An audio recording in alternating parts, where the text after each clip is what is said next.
कि आज आप लुधियाना के धरती पे हैं और बॉम्बे से चल के क्या पर्पज है, क्या कुछ बताना चाहेंगे आप? जी आज क्या पर्पज है, कुछ बताना चाहेंगे लुधियाना में? सर, आज पर्पस तो देखिए सभी का है, बट यहाँ पे जितने भी हैं सब एक बहुत अच्छे आर्टिस्ट हैं। तो सबका एक ही पर्पज है कि हम आगे जाएं और हम आगे जाएं, है ना। हर कोई आगे जाने के लिए आया है यहाँ पर, बट मेरा ये है कि हर कोई आर्टिस्ट आगे ही जाता है, वो छोटा हो या बड़ा, डिपेंड करता है कि वो एक्टिंग कैसी कर रहा है। फिल्म की आज मुहूर्त है, क्या कहना चाहेंगे उसके बारे में? मैं बस सर यही कहना चाहूँगी कि जिस के साथ में मुहूर्त हो रहा है जिस तरीके से, और आप सबका सपोर्ट है, इधर इतना क्राउड्स जितने भी लोग आए हुए हैं जो सपोर्ट कर रहे हैं मुहूर्त में, वैसा ही सपोर्ट आगे मूवी को ले जाने के लिए करें।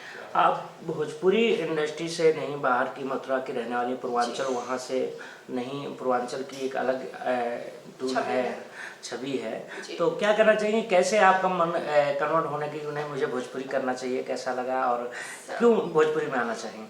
बिल्कुल सर, देखिए हम सब हैं तो यूपी से, और इंसान कहीं का भी हो, जरूरी नहीं है कि वो अगर पूर्वांचल का है तो वो पूर्वांचल का कुछ नहीं कर सकता है, वो पूर्वांचल का है तो वो यहाँ का। अभी कितने ऐसे आर्टिस्ट हैं जो कि ओनली बॉलीवुड से हैं, बट वो साउथ में कर रहे हैं, और साउथ के हैं वो बॉलीवुड में कर रहे हैं।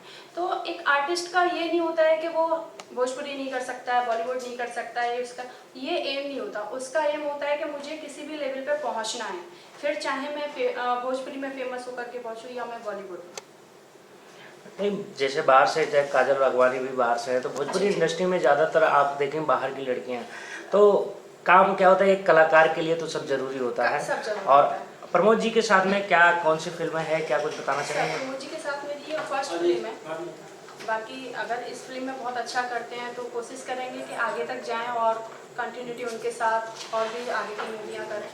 अभी कौन कौन सी फिल्म आपने की हैं उसके बारे में कुछ बताना जी चाहिए? सर, अभी काफ़ी फिल्म हिंदी मूवी और ये आ चुकी हैं, और ये भोजपुरी में मेरी फर्स्ट मूवी है एज ए आर्टिस्ट।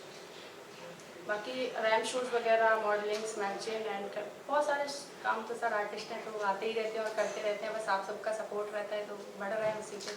अच्छा, भोजपुरी के कौन से गाने आपको सबसे ज़्यादा पसंद हैं? सर भोजपुरी के मुझे मतलब मोस्टली भोजपुरी के गाने ऐसे होते हैं ना, उसमें हम ये नहीं कह सकते कि हमें ये पसंद है। जैसे कि लाइक दैट एक हरियाणवी है ना, उसमें हम ये नहीं कह सकते कि हमें ये गाना पसंद है। ऐसे ही एक भोजपुरी है, उनके सारे गाने इतने अच्छे होते हैं ना कि सुनने में मतलब एक एंजॉयमेंट वाले होते हैं।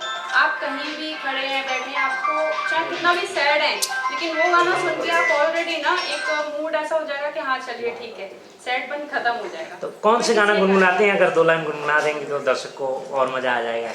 सर मैं भोजपुरी का वैसे तो कोई गाना नहीं, हरवाणी जो आता है वो भी गाइए आप। मैं सर गाना एक्चुअली मैंने अभी तक कोई ऐसा गाना नहीं गाया है, और ना मुझे सिंगिंग का कोई शौक नहीं है। नहीं, सिंगिंग सॉन्ग नहीं है, लेकिन थोड़ा सा क्योंकि आप सर बताएं आपकी कौन सी चॉइस है जो आप मेरे मुंह से वो गाना सुनना चाह रहे हैं? हाँ, बताइए सर। भोजपुरी कोई भी सुना दीजिए दर्शकों के लिए। भोजपुरी का एक बहुत फेमस सॉन्ग है, उसकी मैं आपको एक लाइन बता देती हूँ। कमरिया लाला लॉक करे ये सॉन्ग है, बट मुझे बहुत अच्छे से नहीं। अच्छा, पवन सिंह का वो गाना था कमरिया लपालप करे, हाँ वो जबरदस्त इंटरनेशनल गाना वो बना था। इंटरनेशनल है, और वो गाना एक ऐसा गाना है जिसे ना हर मतलब किसी भी जगह पे वो चलता ही चलता है। मोस्टली जहाँ एंटरटेनमेंट होता है, मैरिज, शादी हो, बच्चे हो, बड़े हो, वो गाना चाहे किसी को आए ना आए, लेकिन उस पर हाथ रखते तो सभी लोग।